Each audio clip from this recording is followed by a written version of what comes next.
Canadian Hillman Prize honors investigative reporting that exposes social injustice and leads to positive action.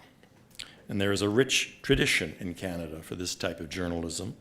For years, in fact, for decades, there have been several leading and cherished Canadian news organizations that have made this type of reporting their mission.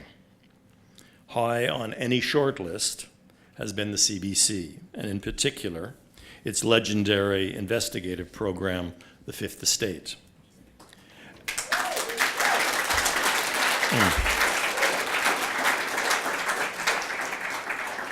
And in a clever act of programming on my part, as if to make my point, The Fifth Estate this week cleaned up at the 2019 Canadian Screen Awards. It won 4 awards, including Best News or Information Series. Tonight, we are delighted to add to its shelf and award it the 9th Annual Canadian Hillman Prize. We honor it for the documentary Unbuckled, School Bus Safety, that was broadcast last October. It was a shocking examination of how millions of children in North America are forced to risk their lives each and every day they go to school. The result is that thousands of children have been injured or killed unnecessarily. Their investigation started with a simple question: why are seatbelts not mandatory on Canada's school buses? Producer Harvey Kishore, host Bob McEwen, and a Fifth Estate team spent more than 5 months investigating the issue. They exposed decades of inadequate oversight, particularly by Transport Canada, the federal safety regulator. They discovered a flawed 1984 study by Transport Canada that for years has been used by school boards throughout North America to keep seatbelts out of school buses. Think of this documentary the next time you see a school bus full of laughing children. The impact of this program was enormous, not only among the audience, but in classrooms, in school boards, and in Ottawa. Federal Transport Minister Marc Garneau created a task force to determine whether all school buses should be outfitted with seatbelts. The results are expected within a few weeks. A British Columbia school driver, Gary Lillico, was so upset by the program that he told his wife, "I've got to do something." He launched an online petition to be presented to Garneau that would make seatbelts mandatory. As of this week, more than 79,000 Canadians have signed it. And finally, in response to the program, many school boards in Canada and in the US have come out in favor of 3-point seatbelts. It is my privilege, on behalf of the Sidney Hillman Foundation, to honor and thank the Fifth Estate for this groundbreaking documentary. Let me please invite Harvey Kishore, Bob McEwen, and the Fifth Estate team to accept the 2019 Canadian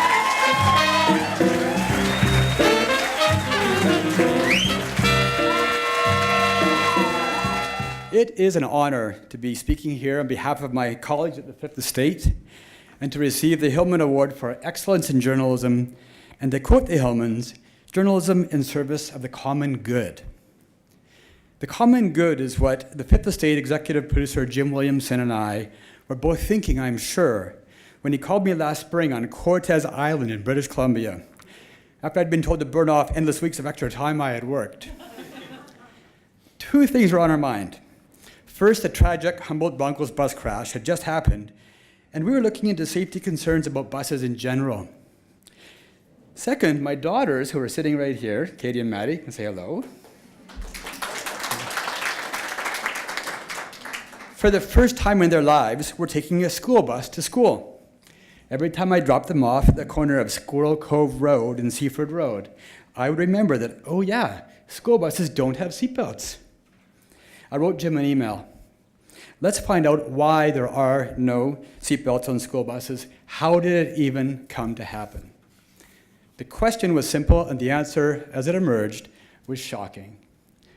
The governments we entrusted to ensure the safety of our children had failed, repeatedly. They had failed in ways that were so spectacular, it is no exaggeration to say that had seatbelts been mandatory in school buses across North America, tens of thousands of serious injuries would not have happened. Nearly 300 children died in school bus accidents in the period that we studied. There are simply no words. And the why was as devastating as the what. Our research showed that a sophisticated lobby campaign driven by a desire to keep costs down, the so-called cost-benefit ratio. Remember that, the cost-benefit ratio? And this team here discovered this information, was the catalyst for the lack of action on seatbelts. Transport Canada even created a flawed test crash video, set it to music, and packaged it as a PR scheme that went to school boards, schools, and parent groups across North America, condescendingly telling them that seatbelts weren't needed and could actually make them more dangerous for their kids. Turns out that science was a fraud, and our children and our families continue to pay the price for it. I must start by thanking the indefatigable Bob McEwen. Everyone knows that when Bob gets on a story, it launches into action as we all move forward to the end zone.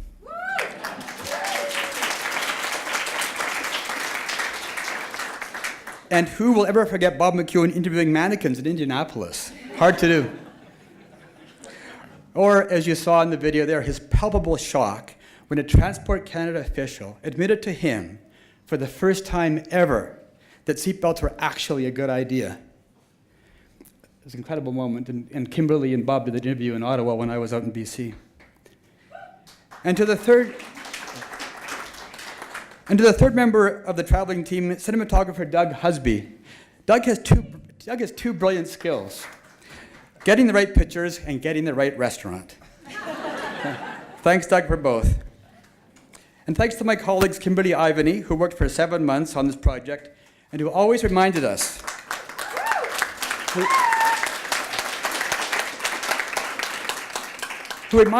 that we were doing this for those who didn't have a voice. And Salman Malik for her valuable investigative contributions this summer. Thank you, Salman. And to Lisa Mayer for coming in and rocking it up on our last follow-up story. Well done. And Aileen McBride, who was our editor and frankly often the producer, who worked her magic and brilliance in the edit suite on all of our bus safety stories. And the leadership team of Jim Williamson and Raj Alawalia and Marie Close for their unwavering support of our investigative journalism. I'd like to close with the story about Doug Husby, our cinematographer. So we're in Alberta, and we're about to do a shoot on an ice rink. Now, Doug can't skate, which being from Winnipeg is still a big mystery to me. I can skate a bit, Harvey. Well, not really, Doug. You can't. And one morning, he went to a workplace safety store to pick up those rubber spikes you put on your boots so you won't slip on the ice. And Doug explained to the staff there what we were doing and why. When Doug went to pay, the manager told him to put away his wallet. He said what we were doing with our seatbelt story was a service to all Canadians. It's on us today, they said.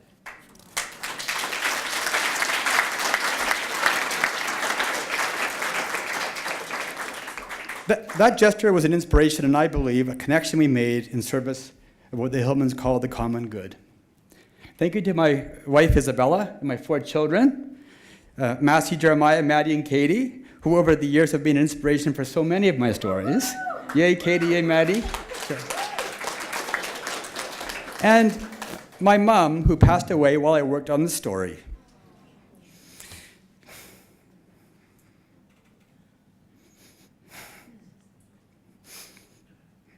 You're not with us any longer, but your inspiration and your desire to make the world a better place lives on in so many others you touched.